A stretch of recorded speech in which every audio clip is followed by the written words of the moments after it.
Reagan was very much, you know, the federal budget is too big and we should be spending less money on an awful lot of things. And I haven't seen the kind of specifics from, I've seen the sort of general statement that we're spending too much money, but I haven't seen the kind of specifics that you probably saw in Reagan. For, you know, for whatever anybody would say about Reagan, he was very clear about, you know, there were some things out there that he didn't think the federal government should be involved in. I mean, he wanted to get rid of the Department of Education. He wanted to get rid of the Small Business Administration, or at least scale back substantially what they did. I haven't seen those kind of specifics from Senator McCain, which doesn't mean they won't come. I'm not sure that we saw those kind of specifics from President Reagan when he was running for election. We just sort of saw them after he took office. Yes, sir. Given the environment that you just outlined and uncertainties with the new administration, what can agencies do to best prepare in the new transition? That's a great question.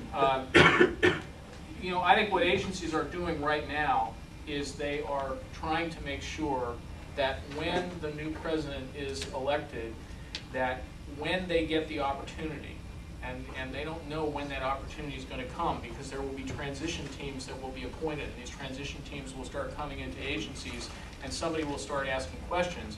And if you're not ready to try to educate those transition teams in terms of what you do and what you sort of think ought to happen early on in the new administration, you may not get that opportunity again for a couple of years, if ever.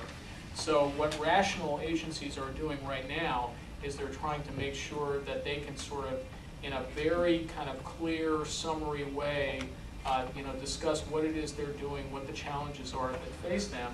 Because another thing that I'm sure all of you are aware of is that at this moment there are a tremendous number of political appointees that the new administration will be able to appoint, and many more in some agencies than others. So if you're an agency that has a lot of political appointees, you know, you're going to have a lot of people walk in the door on day one that don't know much at all about your agency. And you're going to have to educate them very fast, because you want to convert them as quickly as you can to being advocates for, you know, for your agency and its programs.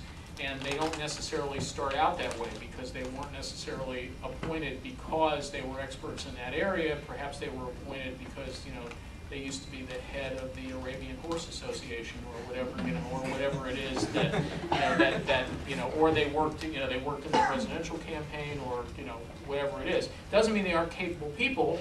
Doesn't mean that they couldn't be, that they couldn't learn very quickly, but they don't walk in the door on day one being an expert in, you know, what it is your agency does. And I think it's, from the agency's perspective, the agency is trying to make them an expert as quickly as they can. Unless there's somebody who walks in on day one and says, my job is to dismantle this case, you probably don't want them to know very much about it, but that doesn't happen in most cases. Yes, sir? Why do we have so many people spending so much time making long-term budget projections, such as that Medicaid graph that you had? I mean, we have trouble predicting what's going to happen tomorrow, 2 years out, you know, with, I mean, just looking over the past administration with 9/11 and wars and natural disasters and things like that. Is it a waste of time? Is it a scare tactic? What, I mean, it seems like a huge waste of money to me. Right. Okay, well, here's what I'll say in response to that. The CBO does, they used to do 5-year projections, and then they started to do 10-year projections. And then in addition to that, they started to do these, you know, 50 or 60 or 80-year projections.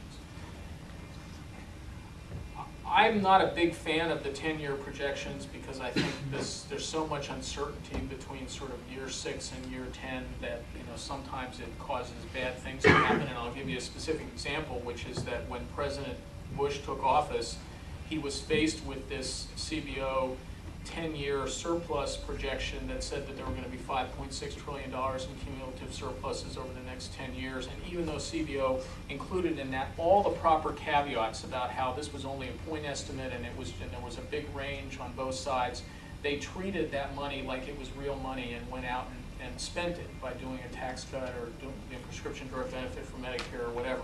And I've always asked myself the question, what if CBO had only done 5-year estimates? Now, CBO didn't say, we really desperately want to do 10-year estimates. Somebody said to them, we want to see the 10-year numbers, and they worked for the Congress, and therefore they provided them. The difference that I